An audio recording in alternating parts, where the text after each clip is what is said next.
Education journey पर आप सभी का खैर मकदम है। आज के इस वीडियो में हम देवेंद्र सत्यार्थी, अहमद नदीम कासमी, कलाम हैदरी, रतन सिंह, जिलानी बानो और अशरफ सुबुही के ताल्लुक से क्या अहम है उसको देखने वाले हैं।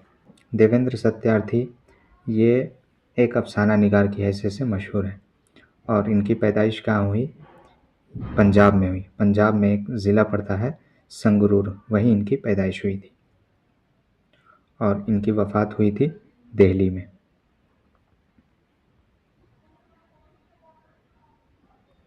और इनकी जो पहली उर्दू कहानी है वो है और बांसुरी बजती रही, और ये कहाँ शाये हुआ था? तो एक लाहौर से रिसाला निकलता था। अभी तो लाहौर पाकिस्तान में है, लेकिन जब हिंदुस्तान का बंटवारा नहीं हुआ था तो लाहौर हिंदुस्तान में था।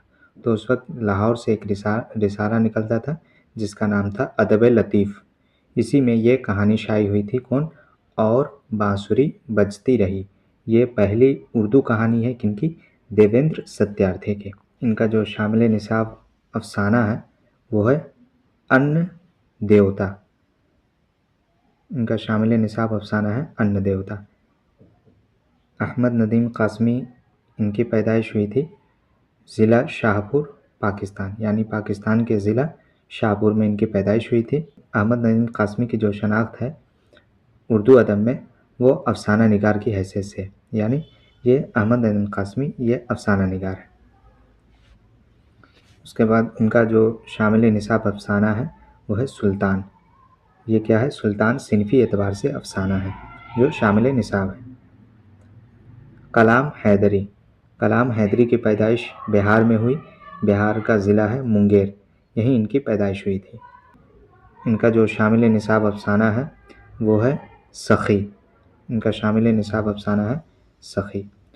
और जो इसमें अहम है तो ये अहम है कि उनका पहला कहानियों का मजमुआ, यहाँ पे टाइपिंग मिस्टेक है, आप देख लेंगे, ये पहला मजमुआ लिखा हुआ है।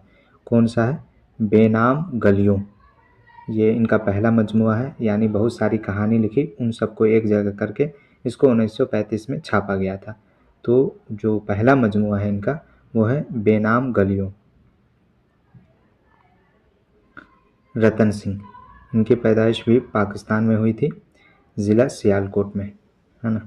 अभी पाकिस्तान में पड़ता है, पाकिस्तान ज़िला सियालकोट में, और बाद में ये दिल्ली आ गए थे।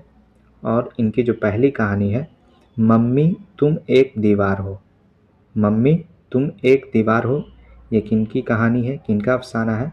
रतन सिंह का, जो 1953 में छपा था। और इनका जो पहला अफसानवी मजमुआ है वो है पहली आवाज़, जो 1969 में शाये हुआ था। तो उनका पहला जो अफसाना है वो है मम्मी तुम एक दीवार हो, जो 1953 में शाये हुआ था। और पहला अफसानवी मजमुआ जो है वो है पहली आवाज़, जो 1969 में शाये हुआ था। तो आपको डेट याद रखने की ज़रूरत नहीं है, बस ये याद रखना है कि इनका पहला अफसाना क्या है और पहला अफसानवी मजमुआ क्या है। और दाखिले निसाब जो अफसाना है इनका वो है मन का तोता, हज़ारों साल, लंबी रात और काठ का घोड़ा। ये 3 अहम है, इसको याद रखें।